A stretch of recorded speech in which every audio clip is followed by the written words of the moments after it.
Donc voilà, c'est ce que je vous disais. L'inflation est revenue de manière assez brutale ces derniers temps. L'idée maintenant, c'est de vous l'expliquer, puisqu'on sait qu'elle est là. Pourquoi est-ce qu'elle est là? Comment est-ce qu'elle a pu apparaître? Et d'où provient-elle? Quels ont été les facteurs d'arrivée de l'inflation? Tout à fait. Est-ce que vous m'entendez bien? Ça va? Si vous avez des réponses dans le chat, n'hésitez pas. Voilà, si ça va, super, très bien, parfait.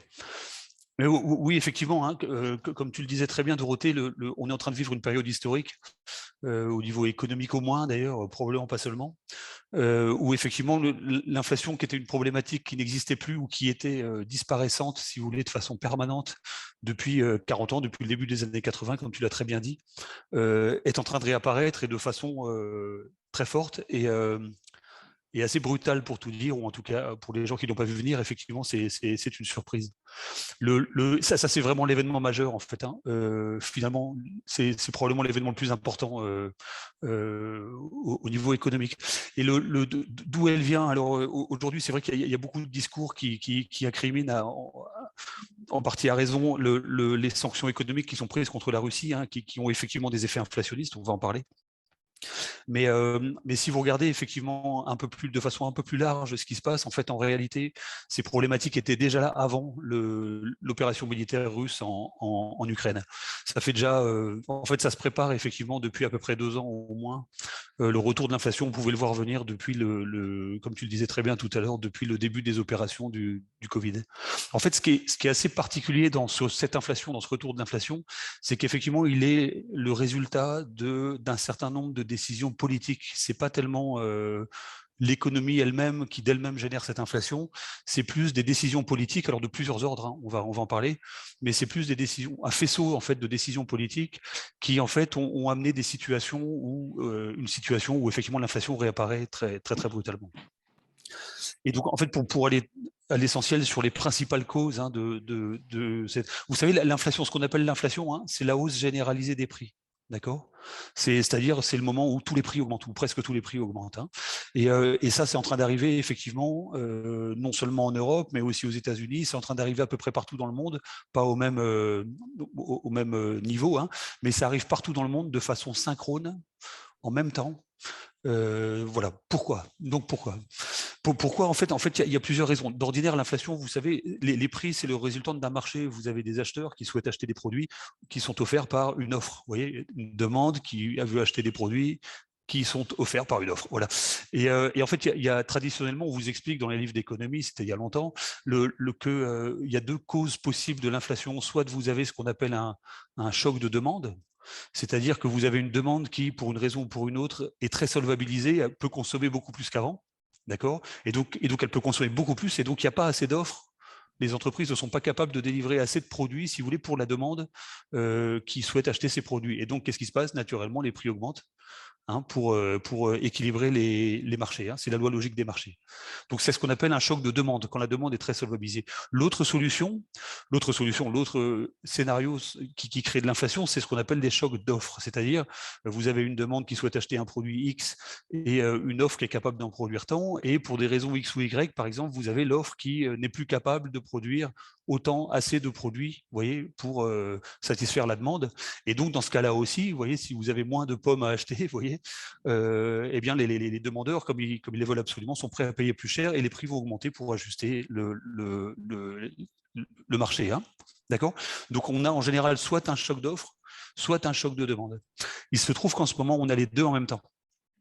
D'accord, on a exactement les deux en même temps, c'est qu'on a à la fois une demande, je vais vous dire pourquoi, qui est hautement solvabilisée, qui est très assoiffée de consommation, si vous voulez, et d'autre part, on a en même temps un choc d'offres. Donc effectivement, on a des hausses d'inflation qui sont particulièrement brutales aujourd'hui. En gros, si vous regardez les inflations corps, on est à 8% aux États-Unis, un peu plus que 8% aux États-Unis, à peu près la même chose en Europe, ça varie un peu d'un pays à l'autre. Hein. Et puis si vous regardez des sous-parties des chiffres de l'inflation, notamment par exemple les hausses de coûts à la production en Allemagne notamment, hein, qui est un grand pays industriel, c'est plus de 20% hein, sur un an de hausse des coûts. Donc c'est très compliqué pour les entreprises. Et donc voilà. Donc en fait voilà, retenez ça en tout cas qu'il y a soit un choc d'offres, soit un choc de demande. Et nous aujourd'hui, ce qu'on a, c'est les deux. D'accord. C'est pour ça que c'est très brutal et que le mouvement inflationniste est très important. D'où vient cette inflation? En fait, effectivement, elle vient, comme je vous le disais, en fait, elle est exogène. Elle n'est pas tellement due à l'économie en elle-même, qui pourrait très bien tourner normalement, si on la laissait tourner, si vous voulez. Malheureusement, c'est pas ce qu'ont décidé nos politiques au niveau mondial, au niveau global. Il y a trois grandes causes, si vous voulez, à cette inflation. La première, la plus ancienne, effectivement, comme tu le disais très bien, Dorothée, ce sont les politiques sanitaires,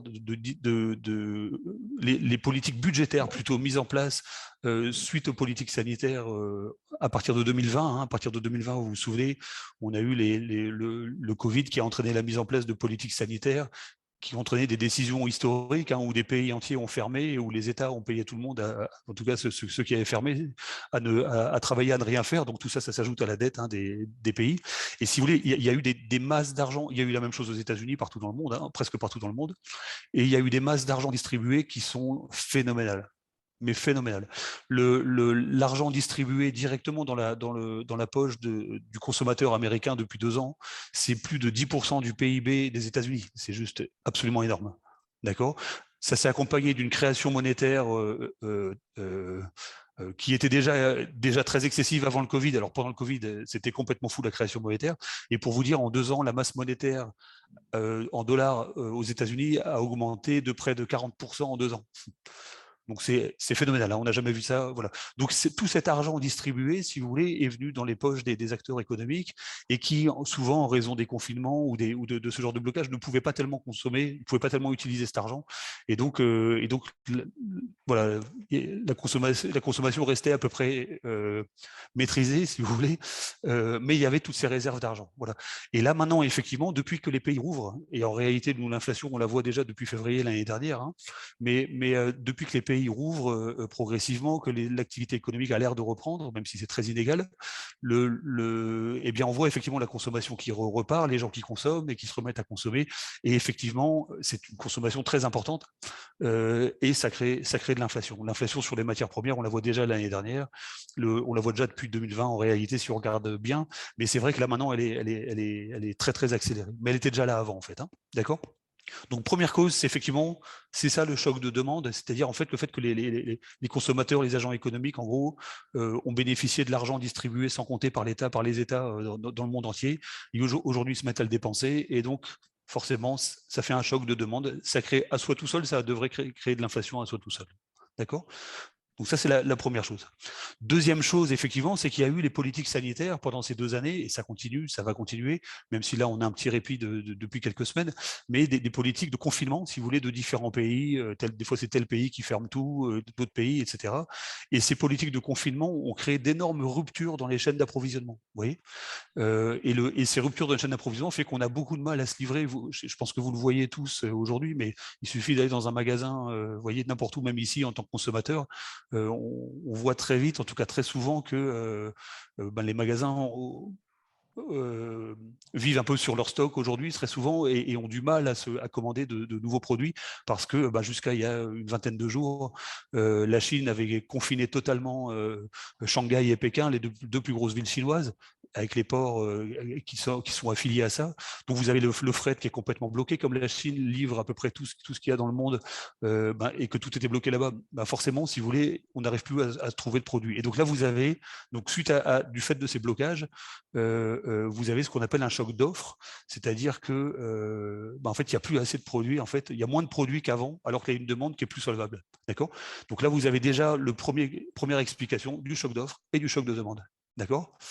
Et il faut rajouter un dernier élément qui est très important, c'est effectivement, ce sont les décisions liées à décisions notamment de la Commission européenne et d'autres pays développés, liées en fait à des objectifs de transition climatique, écologique ou ce genre de choses, qui en fait ont fait que en fait, aujourd'hui, c'est plus possible d'investir sur le pétrole et sur le gaz.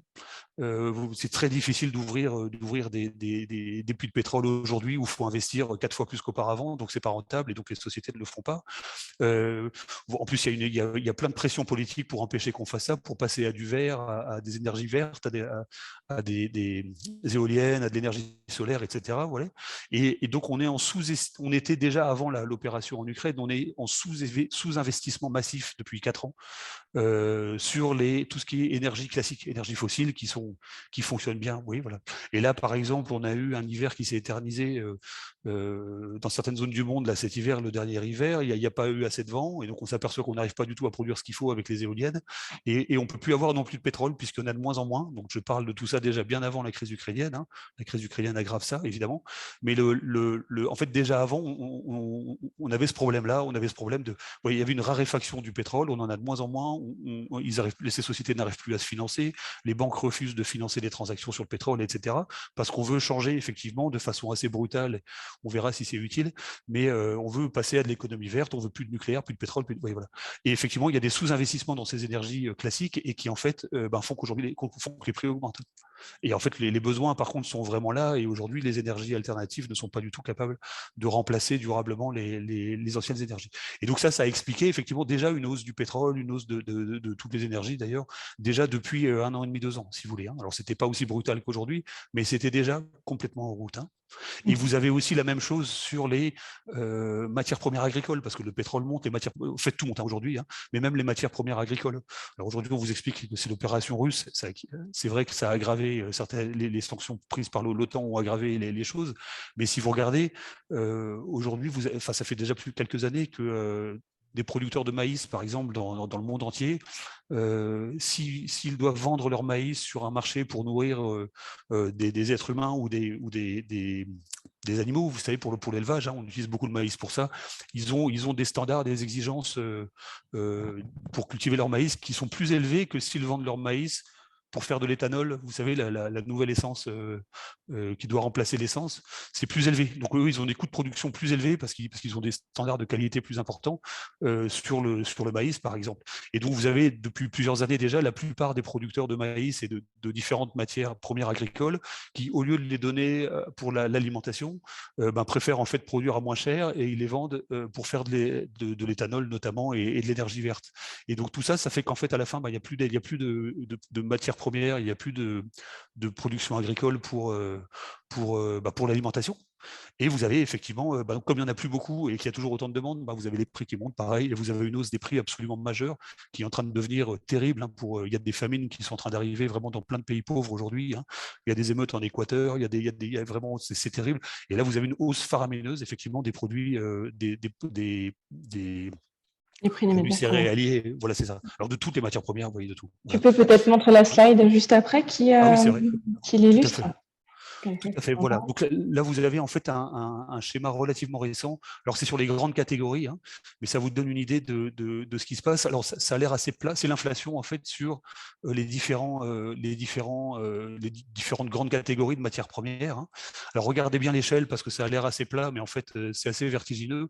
Vous avez, par exemple, l'énergie qui est en gris. Si vous voulez, l'énergie, c'est une hausse de... vous voyez, on est passé de 100 à 200, donc c'est une hausse de près de 100%, si vous voulez. Qui a commencé en réalité, alors il y a eu la crise du Covid, c'est pour ça qu'elle est très basse en 2020, vous voyez, mais en 2 ans, même avec la baisse du Covid, elle a gagné 100%, si vous voulez, par rapport à ce qu'étaient les prix de l'énergie avant le Covid. Si on compte au 18 mars 2020, c'est-à-dire en bas, si vous voyez votre courbe, je ne sais pas si vous voyez ma souris. Vous voyez ma souris ou pas là? Oui, c'est bon. Okay. À ce niveau-là, c'était l'effondrement des prix à cause du déconfinement. Puis après, on a rouvert, donc c'est remonté. Mais si vous prenez à partir de cet endroit-là, effectivement, c'est une hausse. Vous voyez, on était à 30 dans l'indice, hein, c'est un indice. Donc, on était à une valeur de 30, on est passé à une indice de 200. Quoi. Donc, c'est fois 600, 700%, d'accord, en 2 ans. Vous voyez, voilà. Et vous voyez que c'est relativement constant. Alors, ça s'accélère à la fin, effectivement, dans 2022 à cause de l'Ukraine. Mais en fait, ça a déjà commencé avant la problématique. Hein. C'est pareil pour les métaux précieux un peu moins, hein, pour plein de raisons, parce que voilà. Et vous avez les produits agricoles, par exemple, pareil, c'est parmi les plus fortes inflations. Et vous voyez, pareil, que on est passé de 100 à 200, on est rebaissé un petit peu à la fin, là, vous voyez, en vert. Voilà. Donc c'est des hausses très très fortes qui créent des déséquilibres absolument partout en fait, hein, et ça change vraiment beaucoup de choses sur tout. Et après, ce qui s'est passé pour parler de l'opération ukrainienne, effectivement, c'est que on n'avait pas besoin de ça, mais voilà, ça arrive en plus. Il y a l'intervention militaire russe dans le Donbass qui est arrivée, qui s'est décidée dans la nuit du 23 au 24 février cette année. Et suite à ça, donc c'était une guerre normalement qui devait être complètement locale pour des problématiques locales qui regardent que l'Ukraine, qui n'est pas qui est un petit pays, si vous voulez. Aujourd'hui, c'est vrai qu'on a tendance à dire que l'Ukraine produit tout le blé du monde, toute l'huile du monde, et que c'est à cause de ça que tout augmente et qu'il n'y a plus rien dans les supermarchés. On s'aperçoit que l'Ukraine produit tout. Vous voyez, bon, c'est pas le cas du tout. C'est un important producteur agricole assez important qui produit 2,5% du blé mondial, par exemple. Mais c'est pas massif en soi. Si la guerre ukrainienne était restée entre guillemets une guerre ukrainienne, il n'y aurait pas eu de conséquences au-delà de ça. Ce qui s'est passé effectivement, c'est que suite à cette opération spéciale, l'OTAN, si vous voulez, s'est mise derrière l'Ukraine et a commencé à prendre. Donc l'OTAN, c'est les États-Unis, l'Europe notamment, hein, et l'Australie, et se sont mis à prendre des sanctions économiques de plus en plus brutales et en fait à faire ce à quoi on continue d'assister aujourd'hui, c'est-à-dire une nouvelle politique d'endiguement. En fait, l'idée pour eux, c'est d'isoler complètement la Russie, tout ce qui est russe, les enfants, les femmes, vous voyez, pas seulement les exportations, hein, mais de faire une coupure, y compris culturelle. Hein. Je ne sais pas si vous avez vu, mais il y a des chefs d'orchestre en France qui se font virer parce qu'ils ont des noms russes, etc. Enfin bref, donc ils veulent faire vraiment une coupure à la fois, et pas seulement économique, mais économique aussi, couper les échanges et culturels. Voilà. Et naturellement, toutes ces interdictions d'exporter certains produits, des produits russes en Europe, etc., bah, ça fait qu'effectivement,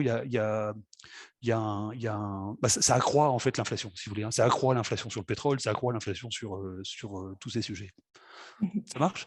Et donc voilà, donc les trois grandes causes, en fait, elles sont toutes politiques, ou des conséquences de politique en tout cas. Hein, c'est l'injection d'argent sans aucune limite suite au Covid, les politiques climatiques, écologiques, etc., de remplacement qui sont extrêmement inflationnistes, et ça, on n'a pas fini de les voir. Donc c'est pour ça que cette inflation, pour nous, va durer.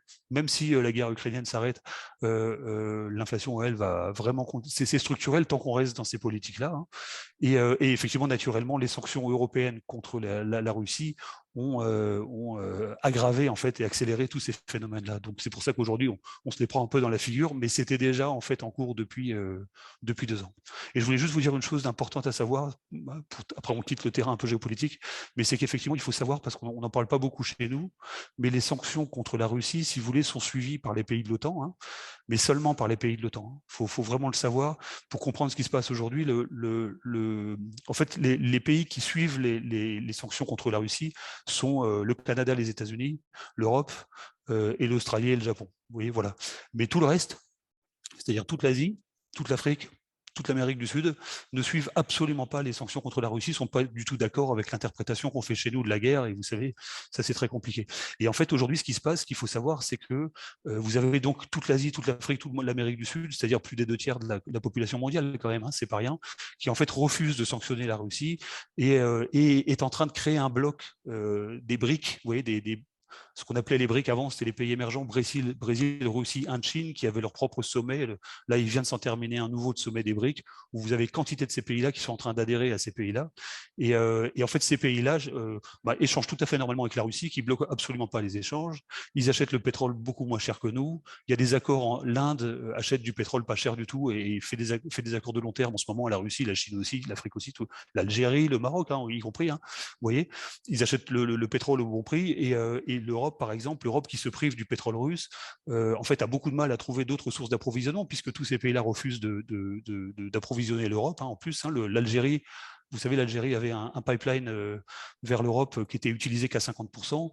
Dans les discussions européennes, la Commission européenne est venue voir l'Algérie en disant, puisqu'on a un pipeline qui vient vers l'Italie, est-ce que vous pouvez mettre plus de pétrole là-dedans? Toutes les infrastructures sont là, on peut passer à 100%. Pour vous donner un exemple parmi 1000, mais l'Algérie a refusé parce qu'elle disait, non, on veut pas se mêler là-dessus, on n'est pas d'accord avec vous. Et donc ils sont opposés un peu à des refus un peu partout. Et aujourd'hui, les dernières infos qu'on a, c'est que l'Europe, en fait, maintenant, l'Europe achète beaucoup de pétrole à l'Inde, qui elle-même l'achète à la Russie. Oui, donc l'Europe ne veut pas acheter le pétrole à la Russie, donc elle l'achète à l'Inde, mais l'Inde l'achète à la Russie, puis elle le vend beaucoup plus cher, évidemment, elle fait une belle plus-value. Bref, et tout ça est inflationniste. Ouais, toutes ces mesures économiques qui, en fait, aujourd'hui, retombent beaucoup plus sur l'OTAN, les pays de l'OTAN, hein, c'est-à-dire l'Amérique, l'Europe, vous voyez, toute cette inflation est vraiment une énorme problématique pour ces pays-là en particulier. Les autres pays sont vraiment en train de créer, on est en train de revenir un peu dans une nouvelle guerre froide, hein, vous voyez, on verra si elle est froide d'ailleurs, mais vous avez vraiment le monde qui est divisé divisé en deux. Vous avez les gens les pays de l'OTAN, en gros, qui font des sanctions contre la Russie, qui n'ont pas beaucoup l'effet attendu, hein, pour tout vous dire. Et vous avez les autres pays qui sont en train aujourd'hui de se structurer, qui sont en train de créer des monnaies communes, qui sont en train de créer une monnaie commune, justement très importante, une monnaie commune basée sur les matières premières, donc pour empêcher l'impression monétaire sans limite qu'on fait nous. Ils sont en train de structurer, enfin c'est très important, ils avancent très très vite, hein, de ce côté-là. Donc voilà, l'interprétation du conflit russe, hein, qui est bien, qui est méchant, ça c'est pas le sujet sur lequel on veut intervenir, mais en tout cas vous avez tout le monde n'est pas derrière l'Ukraine, enfin derrière vous voyez, du côté de l'OTAN, pas du tout. Et aujourd'hui, effectivement, tout est fait pour que les frontières entre les pays qui sont du côté des BRICS et qui sont avec la Russie et le reste des pays, qu'il y ait une frontière vraiment, y compris culturelle, économique et culturelle, la plus importante possible. Et voilà. Et donc, mais c'est vrai que l'inflation aujourd'hui donc concerne vraiment en fait les pays de l'OTAN qui subissent en réalité les conséquences, hein, c'est ce qu'on voit, hein, les effets des sanctions contre la Russie en fait retombent aujourd'hui. Bon, je vous donne juste un exemple et je m'arrête, mais l'objectif central stratégique, hein, de toutes les sanctions contre la Russie était de faire s'effondrer la monnaie russe, qui est le rouble, hein, d'accord. Et parce qu'effectivement, quand vous avez un pays avec une monnaie qui s'effondre, c'est fini, il n'y a plus rien qui tourne, c'est une catastrophe, et vous vous en relevez jamais, ou vraiment, c'est une terre brûlée après, hein. Donc le but, c'était de faire chuter le rouble. Et ce qui s'est passé, c'est qu'effectivement, au début de la guerre, pendant les 15 jours, le rouble a été divisé par deux, d'accord. Donc là, je fais le chemin qui monte, c'est pour $1, il fallait beaucoup plus de roubles que, vous voyez, a été divisé par deux en 15 jours. Mais après, en fait, comme il y avait justement, comme tous les autres pays, en fait, continuent d'acheter des produits russes, etc., comme vous voyez, puis il y a eu certaines décisions qui ont été prises, et bien en fait, ce qui s'est passé, c'est que le rouble, non seulement est revenu au même niveau que ce qu'il était avant-guerre, et il est même monté, aujourd'hui, il est 30% plus haut que ce qu'il était avant-guerre. Donc ça marche pas du tout, hein. Vous voyez. Et aujourd'hui, pour vous dire, dans le sommet BRIC qui a eu lieu la semaine dernière en Asie avec tous les pays émergents, et il y a eu plein de pays qui ont posé leur candidature, dont l'Iran, dont l'Argentine, etc., pour aller dans ce groupe de pays. Une des rares inquiétudes qu'ils avaient, c'était justement que le rouble était trop fort. Et étant trop fort, ça commence à être compliqué un peu pour l'économie russe, mais pas du tout pour les raisons qu'on pensait, quoi. Donc effectivement, on assiste vraiment à deux mondes qui arrivent, et c'est vrai que l'inflation, là, touche vraiment les pays qui essayent de couper un peu artificiellement, politiquement, les échanges économiques et politiques et culturels avec la Russie. Voilà. Donc c'est un ensemble de faisceaux, c'est politique. Mais en même temps, comme ces politiques vont être probablement durables, notamment la partie écologique, elle est probablement pérenne, cette inflation. Je m'arrête là, pardon, j'espère que je n'ai pas été trop long. Oui ? Si.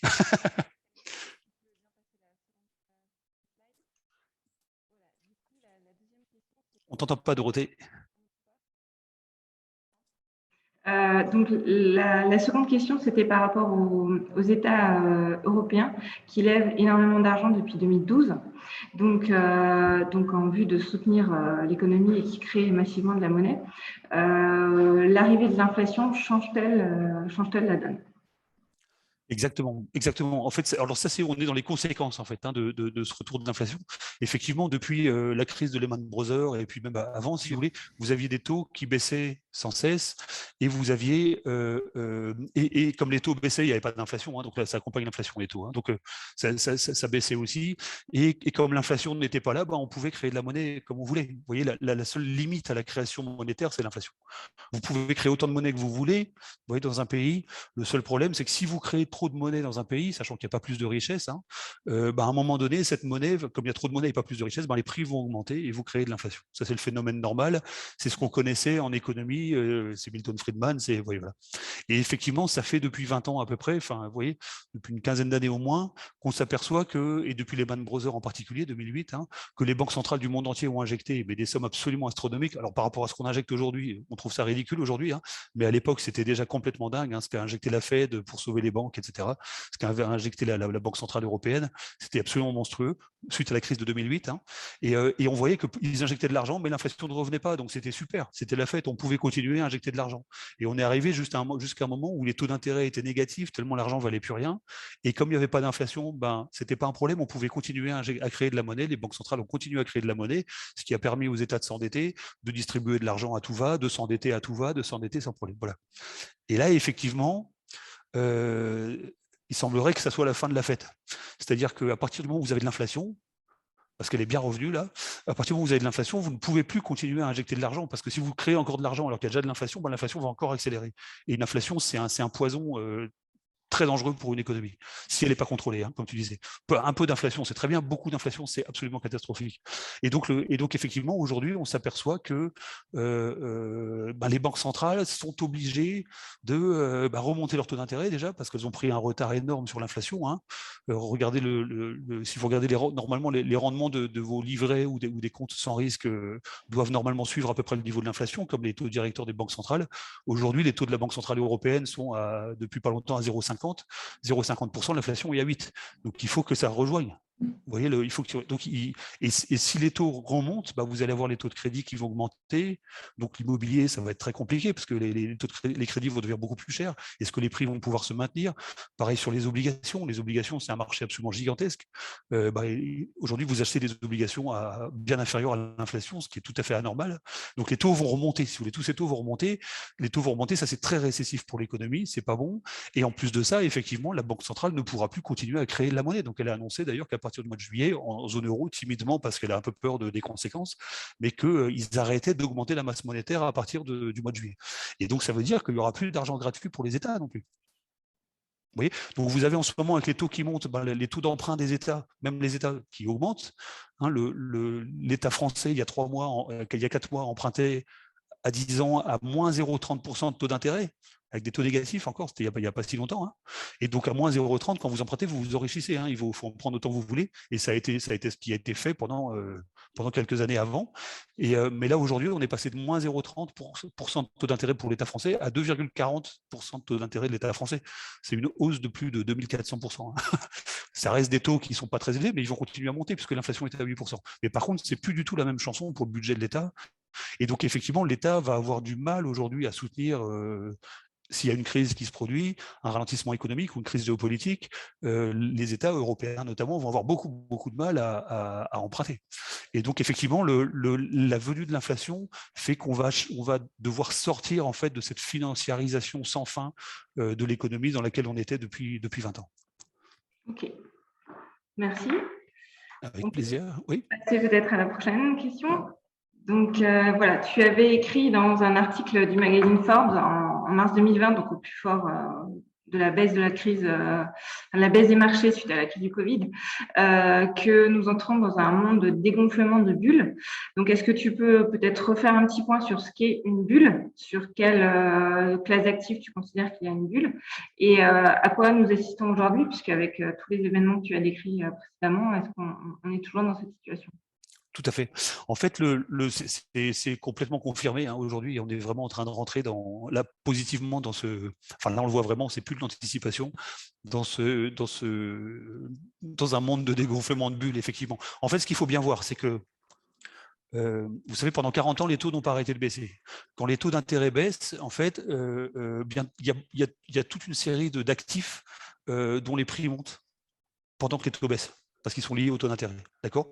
Plus les taux baissent, plus ça veut dire que le crédit n'est pas cher pour les particuliers, pour la consommation et aussi pour les acquisitions notamment immobilières, hein, et pour les entreprises aussi. Les entreprises peuvent investir, vous voyez, le crédit coûte chaque fois moins cher parce que les taux baissent, et donc elles peuvent s'endetter et puis investir et puis créer des projets, etc. Donc tout ça, la baisse des taux, c'est favorable à l'économie, c'est un peu un accélérateur pour l'économie, hein, d'accord ? Voilà. Et là, maintenant, comme je vous ai dit, ça fait 40 ans que ça dure, c'est terminé. Là, maintenant, on est en train de faire l'inverse et les taux remontent très fortement. Et c'est vraiment un changement de paradigme extrêmement important. Vraiment, c'est à l'échelle économique, c'est vraiment historique ce qu'on est en train de vivre aujourd'hui. Hein. C'est un changement de paradigme, c'est que là, maintenant, on va vivre dans un monde où on va de nouveau avoir des taux d'intérêt positifs, voire même assez élevés. Donc, ça veut dire quoi ?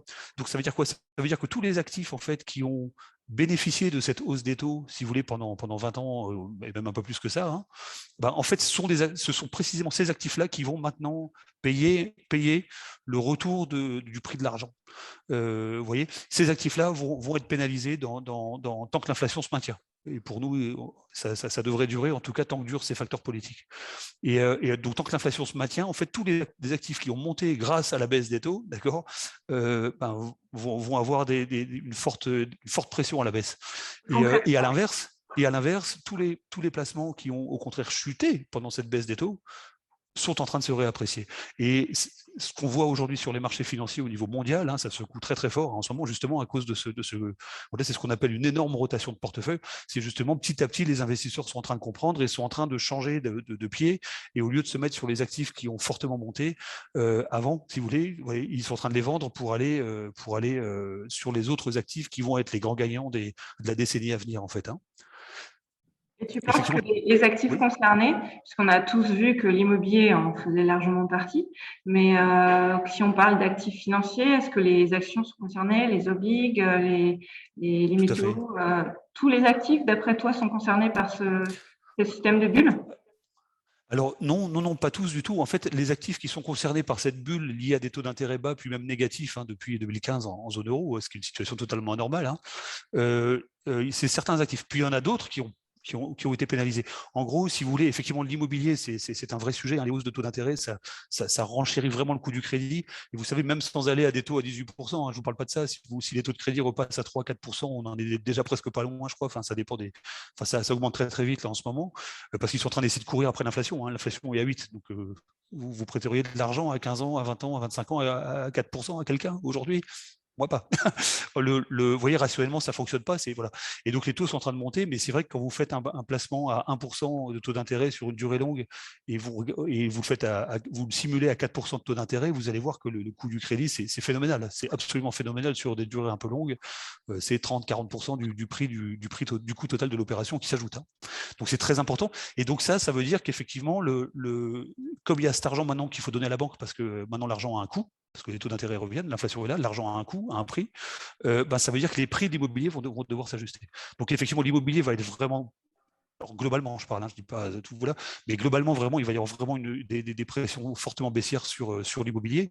Et la deuxième grande classe d'actifs qui est touchée par ça, alors on la voit moins en direct, enfin en tout cas quand on est particulier, mais c'est un marché extrêmement important, c'est les obligations, les emprunts d'État, les dettes des États, de tous les États, des pays développés, vous voyez, les obligations aussi des entreprises qui servent à fabriquer en général d'ailleurs les placements financiers avec peu de risques.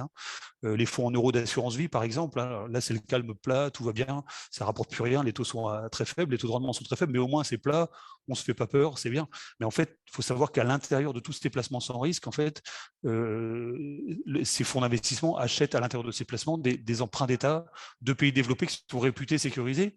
Mais là, aujourd'hui, comme les taux augmentent, ces valeurs se prennent des taux absolument monstrueuses à l'intérieur. Donc le deuxième énorme classe d'actifs qui est concernée, c'est effectivement les obligations. Et ça va avoir des conséquences sur les dettes d'État, sur plein de choses, sur les solidités des fonds propres des banques. Enfin, ça a des conséquences partout.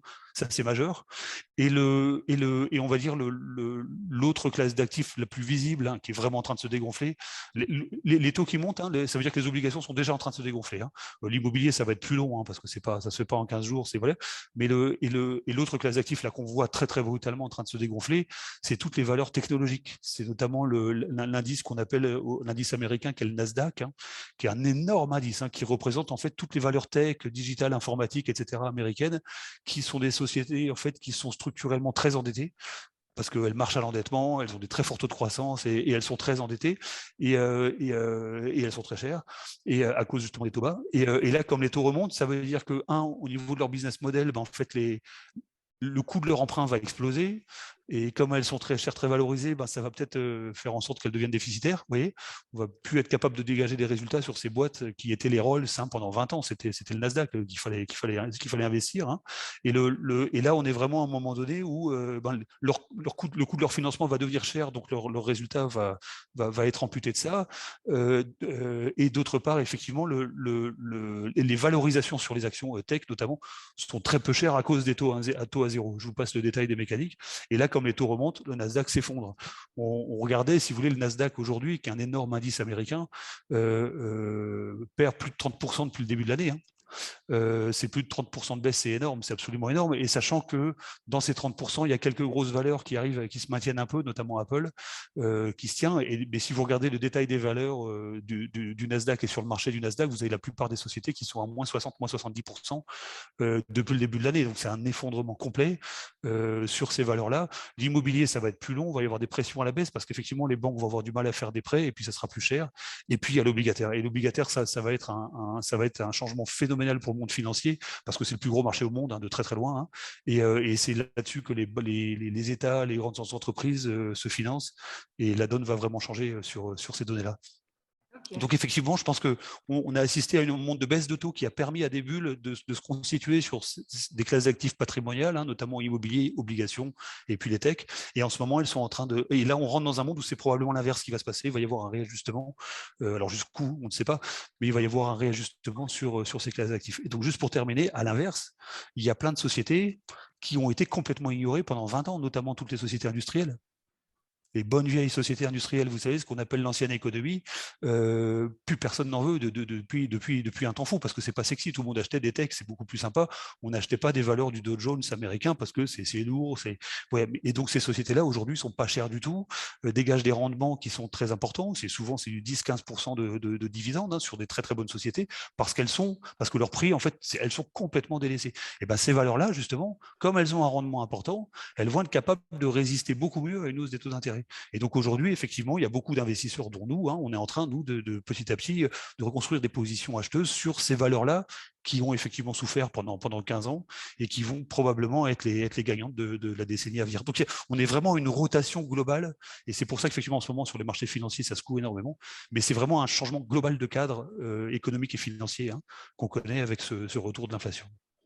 Et pour parler d'un autre actif qui est connu de certains investisseurs et dont on entend nous beaucoup parler, c'est les crypto-monnaies qui, pour certaines, notamment le Bitcoin, ont perdu 70% de leur valeur depuis 6 mois. On va dire que vraiment, elles ont toutes chuté, si ce n'est pas plus que 70%. Sur cette classe d'actifs-là en particulier, est-ce que tu peux nous expliquer un petit peu ce qui s'est passé ? Tout à fait. En fait, c'est encore une conséquence de la hausse des taux. En fait, si vous regardez, il n'y a pas beaucoup de choses qui ne sont pas des conséquences de la hausse des taux, en fait, si on comprend bien. En fait, effectivement, vous avez vu ce phénomène des crypto-monnaies qui sont en fait, c'est un abus de langage de dire que c'est des crypto-monnaies, ce ne sont pas des monnaies en vérité. Une monnaie, il y a une loi, un État derrière une monnaie, et une monnaie, vous n'avez pas le droit de la refuser. D'accord ? Si je vous paye, vous allez dans une boulangerie, vous allez acheter, vous voyez, une baguette de pain, vous payez en euros, vous n'avez pas le droit, la société n'a pas le droit de refuser parce que légalement c'est le cas, si c'est pas le cas. Le crypto actif, je dirais plutôt ça comme ça, dire c'est quelque chose, vous voyez, c'est un actif. Les crypto-monnaies ne sont pas des monnaies au sens où elles ne sont pas supportées par ça, vous avez tout à fait le droit de les refuser. Vous avez le droit de les accepter si vous le souhaitez, on a le droit de faire du troc, on a le droit de s'échanger des trucs. Là, vous voyez, j'ai un iPad, je vous l'échange contre ceci, c'est bon, ou j'ai des crypto-monnaies, je vous l'échange contre ceci. Si la personne en face l'accepte, ça peut servir à des échanges. Je ne suis pas en train de dire que ça ne sert pas à l'échange, je suis en train de dire que c'est un abus de langage de dire que c'est une monnaie parce que vous n'êtes pas obligé de l'accepter. D'accord ? Et en fait, en gros, c'est juste des pixels quelque part, si vous voulez, dans un ordinateur. Ne me demandez pas la technique, je suis très nul là-dedans, mais c'est juste des choses, en fait, les crypto-monnaies.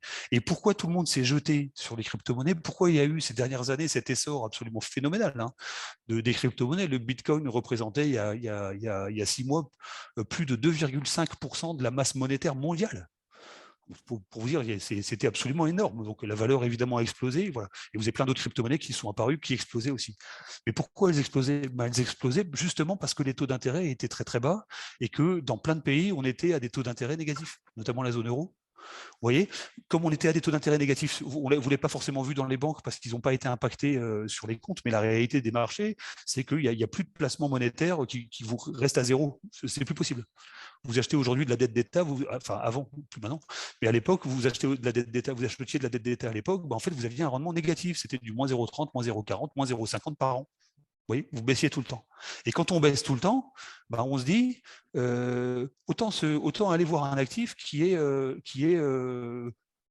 rapporte rien. Un Bitcoin ne rapporte rien, c'est juste un truc dans un ordinateur, vous voyez, c'est rien du tout, c'est un fichier. Ça ne rapporte rien, ça n'a aucun revenu, mais quand vous êtes dans un scénario de taux négatif, le fait qu'un actif ne rapporte rien, c'est une meilleure sécurité. C'est beaucoup mieux. Vous voyez, voilà. Et en plus, si vous rajoutez à ça, alors ça c'est spécifique au Bitcoin, mais le fait qu'effectivement il limite la création du nombre de bitcoins, on pourra continuer à créer des bitcoins jusqu'en 2040 et après c'est terminé. Et donc on sait que ça ne va pas être comme l'euro, le dollar, vous savez, où la planche à billets marche, et à la fin on va se demander ce que valent vraiment nos billets, si vous voulez. Et effectivement, comme en plus la planche à billets était là, il y avait en plus un risque de dépréciation structurelle de l'argent.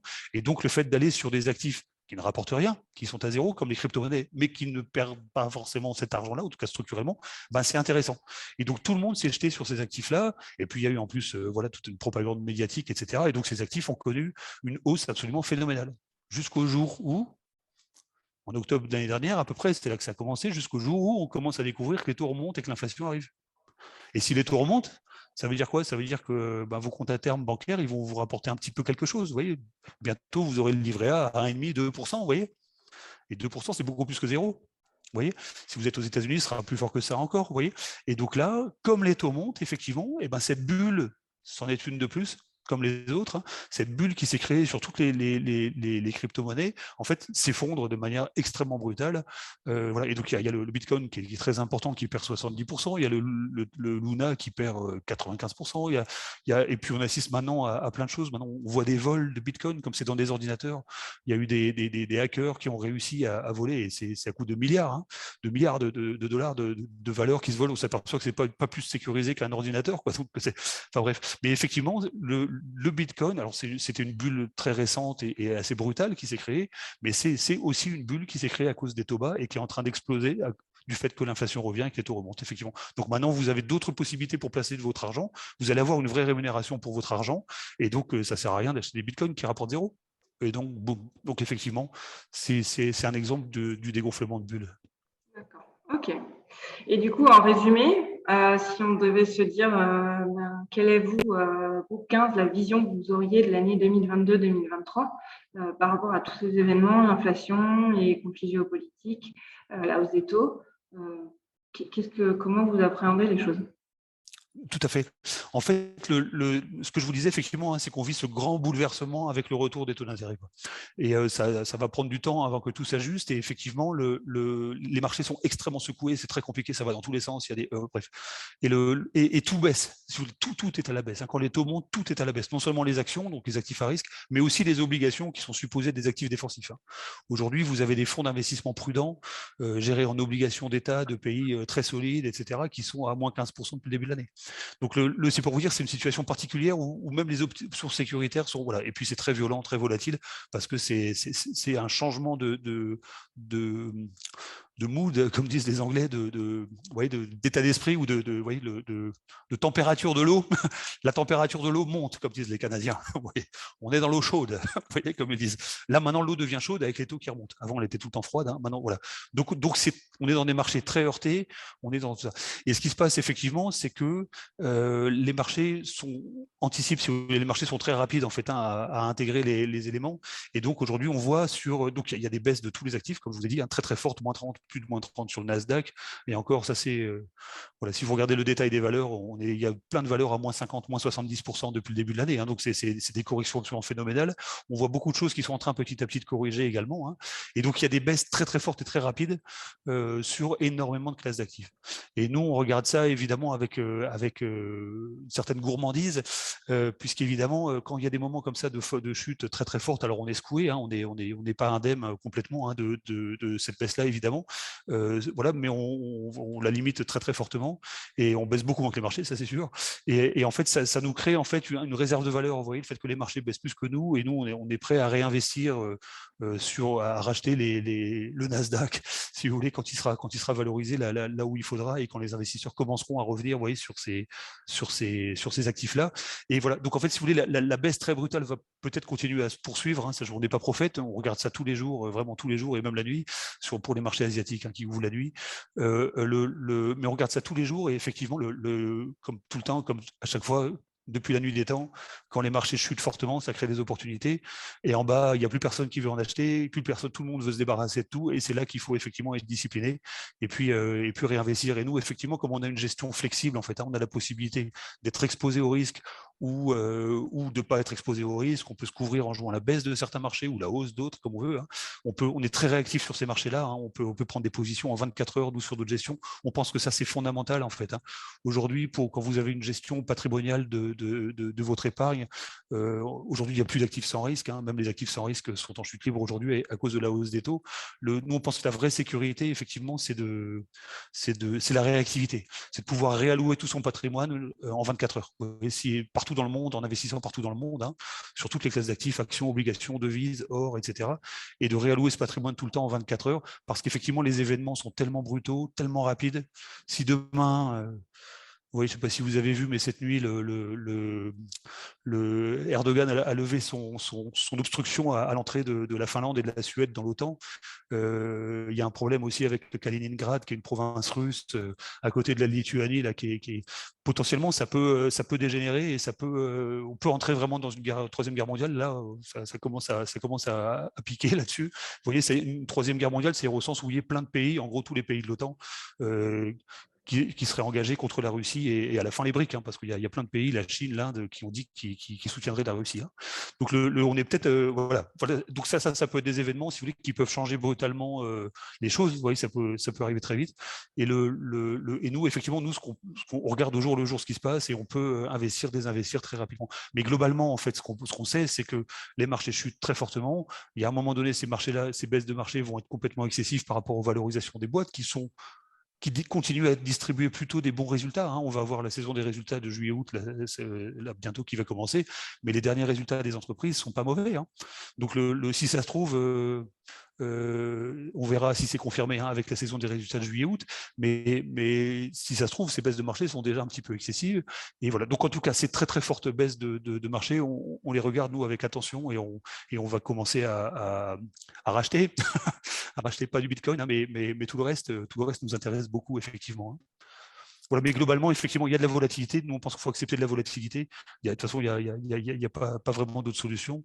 Et par contre, dans cette volatilité, il y a vraiment moyen de faire énormément de choses. Et nous, on fait ça effectivement depuis 2014. On a traversé des dizaines de crises, depuis 14 ans, pardon, et depuis 2007, on a traversé des dizaines de crises. Oui, voilà. C'en est une plus terrible que les précédentes, parce qu'en ce moment, elles sont chaque fois pires. Mais chaque fois pire, ça veut dire qu'il y a plus d'opportunités, effectivement, à saisir. Donc, nous, on regarde effectivement ces corrections de marché avec beaucoup d'attention et on pense que ce sont des opportunités, très clairement. J'ai déjà écrit ça dans l'article de Forbes dont tu parlais en 2020. On était quasiment au plus bas du plus bas. C'était en mars 2020. Les marchés perdu moins 40%. J'avais terminé en disant que c'était le moment d'acheter. C'est sur Forbes. Voilà. Là, je vous dis, il faut attendre un peu, mais ça va vraiment venir, là. Ça va vraiment venir, effectivement. Voilà.